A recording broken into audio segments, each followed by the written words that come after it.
لقد كان في قصصهم عبرة لأولي الألباب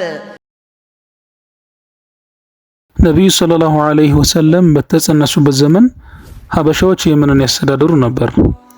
በዚያ ዘመን የነበረው የሀበሻ ንጉስ አብርሃም የሚባልን ሰው የየመንን ገዥ አድርጎ ሾመው። አብርሃም በየመን ሳለ የካዕባንና የመካ ነዋሪዎችን ዝና በብዛት ይሰማል። የየመን አረቦችን ጨምሮ ሰዎች በየዓመቱ ወደ መካ በመሄድ ሐጅን እንደሚፈጽሙና ለካዕባ ያላቸውን ታላቅ አክብሮት ባወቀ ጊዜ ልቡ በጣም በቅናት ተሞላ። አብርሃም ለብቻው ተቀምጦ እንዴት ሰዎችን ከካዕባ ማቀብ እንደሚችል ማሰብ ጀመረ። ብዙ ካሰበና ከተጨነቀ በኋላ ትልቅ የሆነ ቤተክርስቲያን እንዲገነባ ሸይጣን አመላከተው። ከዚያም ቁለይስ ተብሎ የሚጠራ ለሰዎች በግዝፈቱ የመጀመሪያ የሆነን ቤተክርስቲያን ሰንዓ በሚባለው የመናገሻው ከተማ ውስጥ መገንባት ጀመረ። አብርሃም ይህንን ልዩ ቤተክርስቲያን ለመገንባት የየመን ሰዎችን ጭካኔ በተሞላበት ሁኔታ ያሰራቸው ነበር። ሁሉም ሰራተኛ ፀሐይ ከመውጣቷ በፊት ስራ ላይ መገኘት አለበት። ከዚህ ወቅት የዘገየ ሰው ያለምንም ርህራሄ እጁ ይቆረጥ ነበር። አብርሃም ግንባታውን ልዩ ለማድረግ ሰበእ ከሚገኘው ከተማ፣ ሰበእ ማለት ጥንታዊ የየመን ከተማ ነው፣ የቢልቂስ ቤተ መንግስት የተለያዩ ጌጦችን እየገዛ ቤተክርስቲያኑን እጅግ አስጌጠው። በወርቅ፣ በብር፣ በዝሆን ጥርስና በጥቁር እንጨት አሽቆጠቆጠው። የጣራው ከፍታ እጅግ በጣም ረጅም ነበር፣ ስፋቱም እጅግ የተለቀ ነበር። ነገር ግን አረቦች ወደ ጥንታዊው ቤት ካዕባ እንጂ ወደ እሱ ቤተክርስቲያን ሲጓዙ ማየት ተሳነው። ቤተክርስቲያኑን የገነቡት የየመን ሰዎች ራሳቸው የገነቡትን ቤት ትተው ኢብራሂም አለይሂ ሰላም ወደ ገነባው ካዕባ ሲጓዙ ተመለከተ። በዚህ ጊዜ የየመን ሰዎችን በማስፈራራት ከሐጅ ለማገድ ቢሞክርም የማይቻል ሆኖ አገኘው። አብርሃም በሚያሴረው ሴራ አረቦች በጣም ተቆጡ። የጥላቻ እሳት በልቦቻቸው ውስጥ ተቀጣጠለ። አንድ ከኪናና ጎሳ የሆነ ግለሰብ አብርሃም እየሰራ ያለው ነገር በሰማ ጊዜ እጅጉን በጣም ተናደደ። ሰውየው ከሚኖርበት አካባቢ በመነሳት ወደ ሰንዓ ከተማ መራ። ሰንዓ በደረሰም ጊዜ ቁለይስ የተባለው ቤተክርስቲያን ከሰዎች ነፃ የሚሆንበትን ጊዜ መጠባበቅ ጀመረ። ቁለይስ ከሰዎች ነፃ በሚሆንበት ጊዜ ወደ ውስጥ ገብቶ ተጸዳዳ። ቤቱን በሰገራ አቆሽሾ ማንም ሳይወጣ። የመካ አካባቢ ሰው ወደ ሰንዓ መጥቶ ቤቱን እንዳንቋሸሸ አብርሃም በሰማ ጊዜ በጣም ተናደደ፣ ቁጣውን በጣም ገነፈለ። ከዚያም ወደ መካ ተጉዞ ካዕባን ለማፍረስ መሐላ ፈጸመ። ከዚያም ሰራዊቱ ለጦርነት እንዲዘጋጅ ትዕዛዝ ሰጠ። አረቦች ሊጋፈጡት የማይችሉትን እጅግ በጣም ግዙፍ የሆነ ጦር አዘጋጀ።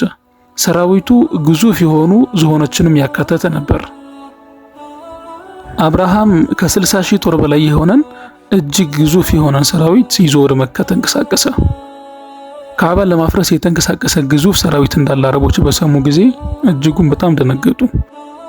የአብርሃም ሰራዊት በቁጥርም ሆነ በትጥቅ ከነሱ በብዙ እጥፍ ቢበልጥም አንዳንድ ጎሳዎች ለክብራቸው ሲሉ መዋጋት እንዳለባቸው ወሰኑ። የጣኢፍ አረቦች ግን በቁረይሾች ላይ ይቀኑ ስለነበር ከአብርሃም ጋር ለመወገን አሴሩ። አንድ የመንገድ መሪንም ለአብርሃም ሰጡ። የአብርሃም ጦር የተደራጀና ጠንከር ያለ ጦር ስላልገጠመው የተጋፈጡትን ጥቂት ተዋጊዎች እያሸነፈ መካ አካባቢ ደረሰ። የቁረይሽ፣ የኪናና፣ የሁዘይልና ሌሎችም በሐረም አካባቢ የሚገኙ ጎሳዎች መጀመሪያ ላይ አብርሃምን ለመዋጋት ያቀዱ ቢሆንም የሱን ጦር ግዝፈትና ትጥቅ በተመለከቱና ከአቅማቸው በላይ መሆኑን ባወቁ ጊዜ ከመዋጋት ታቀቡ። የአብርሃም ጦር መካ አካባቢ ሲደርስ በአካባቢው ለግጦሽ ተሰማርተው የነበሩትን እንስሳቶች ማርከው ወሰዱ። ከአብዱል ሙጠሊብ ላይ ብቻ 200 ግመሎችን ወስደዋል። አብርሃም መካ አቅራቢያ ሲደርስ ሰራዊቱን በቦታው አሰፈረ። ከዚያም ወደ መካ ሄዶ የመካውን አለቃ የሚያነጋግርን ሰው ወደ መካ ላከ። የመካው አለቃ ጦርነት የማይፈልግ ከሆነም ወደ እሱ እንዲያመጣለት አዘዘው። የተላከው መልእክተኛም ወደ መካ በመግባት አለቃቸው ማን እንደሆነ ሰዎችን ጠየቀ። እነርሱም አብዱል ሙጠሊብ ቢን ሐሺም እንደሆነ ነግረው ወደ እሱ ወሰዱት። እሱ ዘንድ ሲደርስም አብርሃም ያዘዘውን ነገር ነገረው። አብዱል ሙጠሊብም ጦርነት ለመግጠም አቅም እንደሌላቸው ከነገረው በኋላ ካዕባ ኢብራሂምና እስማኤል አለይሂ ሰላም የገነቡት የተከበረው የአላህ ቤት እንደሆነና ጠባቂውም እሱ እንደሆነ ነግሮ አስጠነቀቀው። ከዚያም ሰውየው እንደታዘዘው አብዱል ሙጠሊብን ይዞ ወደ አብርሃም ዘንድ ሄደ።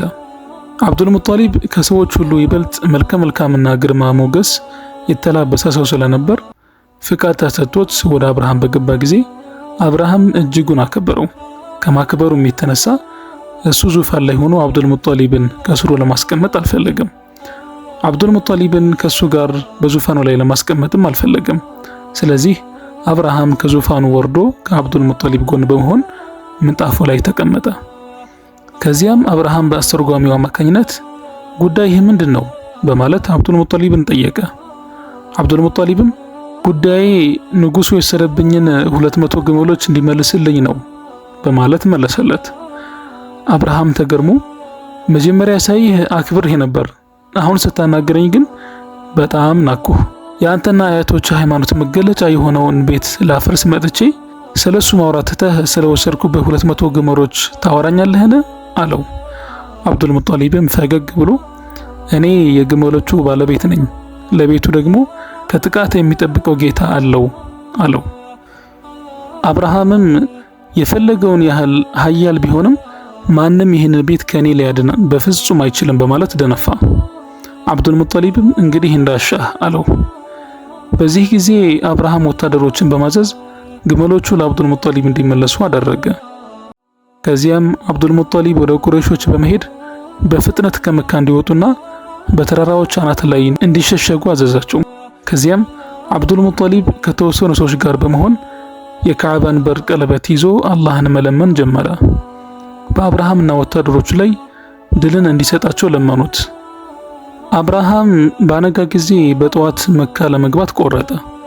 በጣም አስፈሪ የሆነውን ዝሆንና ግዙፉን ሰራዊት አዘጋጀ። የመኖች ትልቁን ዝሆን ማህሙድ ብለው ይጠሩት ነበር። ወታደሮቹ ዝሆኑን ወደ መካ ባዞሩት ጊዜ አብርሃምን ተዋግተው ከተማረኩት የአረብ ተዋጊዎች መካከል አንዱ የሆነው ኑፈይል ወደ ዝሆኑ ተጠግቶ ቆመ። ከዚያም ጆሮውን ይዞ ማህሙድ ሆይ ተንበርከክ፣ በሰላም ወደ መጣህበት ተመለስ፣ አንተ እኮ ያለኸው በተከበረው ሀገር መካ ውስጥ ነው አለው። ከዚያም ጆሮውን ለቀቀው። ወዲያውም ዝሆኑ መሬት ላይ ተንበረከከ። በዚህ ጊዜ ኑፈይል እየሮጠ ተራራ ላይ በመውጣት ከምርኮኝነት ነፃ ወጣ። ነገር ግን አብርሃምና ወታደሮቹ ዝሆኑ እንዲቆም መምታት ጀመሩ። ዝሆኑ በፍጹም አልቆመም። ጭንቅላቱን በመጥረቢያ ቢመቱትም እሱም ማቆም አልቻሉም። ፊቱን ወደ የመን ሲያዞሩት ተነስቶ መውረድ ጀመረ። ወደ ምስራቅም ሲያዞሩት ተነስቶ ይሮጣል። ነገር ግን ወደ መካ ሲያዞሩት ወዲያው መሬት ላይ ይንበረከካል። ከዚህ የዝሆኑ ተአምር ትምህርት ወስደው ከጥፋታቸው መቆም በተሳናቸው ጊዜ አስደንጋጭ ክስተት ተከሰተ። አብርሃምና ወታደሮቹ ካዕባን በማፍረስ ላይ በጸኑ ጊዜ ከቀይ ባህር የተነሱ ትናንሽ ወፎችን በመንጋ አድርጎ አላህ ላከባቸው። ከእያንዳንዱ ወፍ ጋር በእሳት የተጠበሱ 3 ጠጠሮች ነበሩ። ወፎቹም አንዱን ጠጠር በአፋቸው፣ 2ቱን ጠጠሮች ደግሞ በእግሮቻቸው ይዘዋል። በአንድ ወታደር ላይ አንዷ ጠጠር ባረፈች ጊዜ የሰውነቱ አካላት ተቆራርጠው መሬት ላይ መወዳደቅ ይጀምራሉ። ሰውነቱም ተበታትኖ አስከፊ ሕማማትን ይሞታል። አብርሃምና ወታደሮቹ ምድር ጠበበችባቸው። ደንግጠው ያለ መንገድ መሪ መራወጥና መሸሽ ጀመሩ። ነገር ግን ወፎቹ እየበረሩ ተከታትለው አንድም ወታደር ሳያስቀሩ ጠጠሮችን ያለምንም ስህተት አናታቸው ላይ ጥሉባቸው ነበር። አብርሃም በጠጠሯ ተመቶ ስለነበር የእጅ ጣቶቹ በአንጓ ተቆርጠው እየወደቁ ነበር። አንዲት የጣት አንጓ በተቆረጠች ቁጥር ብዙ ደምና መግል ይፈሰው ነበር። አገልጋዮቹ ይዘውት ሰንዓ በደረሱ ጊዜ ደረቱ ፈንድቶ አስከፊ ሕማማትን ሞተ። የጣኢፍ ከተማ ሰዎች ለአብርሃም የሰጡት መንገድ መሪ እርሱም ሞቶ እዛው ተቀበረ። አረቦች በቀብሩ ባለፈው ቁጥር ይረግሙትና ድንጋይ ይወረውሩበት ነበር። ዝሆኖቹን ሲመሩና ሲያለማመዱ የነበሩት 2ቱ ሰዎች አላህ አይኖቻቸውን አወረው። ከክስተቱ በኋላ በመካ መንገዶች ላይ ተቀምጠው ምግብና መጠጥ ከሰዎች ይለምኑ ነበር። ይህ ሁሉ የተከበረውን የአላህ ቤት ለማፍረስ በተነሱ ሰዎች ላይ አላህ ያወረደው ቅጣት ነው። በዚህ የዝሆኑ ዓመት ተብሎ በሚጠራው ዓመት አብርሃም ተሸነፈ። የአላህ ቤት ካዕባ ደግሞ ከምንጊዜውም በላይ ሰዎች ዘንድ የተከበረ ሆነ። ይህ ተአምረኛው ዓመት ካዕባን የሶላት አቅጣጫው የሚያደርገው የሰው ልጆች አለቃ ሙሐመድ ቢን አብደላህ የተወለደበት ዓመት ነበር። አላህ የእሳቸውን ቂብላ የሆነውን ካዕባ ከአብርሃምና ከሰራዊቶቹ ክፋት በተአምሩ ጠበቀው። ክስተቱ በጣም አስተማሪ ከመሆኑ የተነሳ ክስተቱ ከተፈጸመ 40 ዓመታት በኋላ ነቢዩ ሰለላሁ ዐለይሂ ወሰለም በነቢይነት ሲላኩ አላህ የባለ ዝሆኖችን ታሪክ አስመልክቶ አንድ ሙሉ ምዕራፍ አውርዷል። እርሱም ሱረቱል ፊል ወይም የዝሆኑ ምዕራፍ ይባላል። እንደነዚህ አይነት መሰል ታሪኮችንና የቁርአን ትምህርቶችን ማግኘት ከፈለጉ ቻናላችንን ሰብስክራይብ ማድረግ አይርሱ።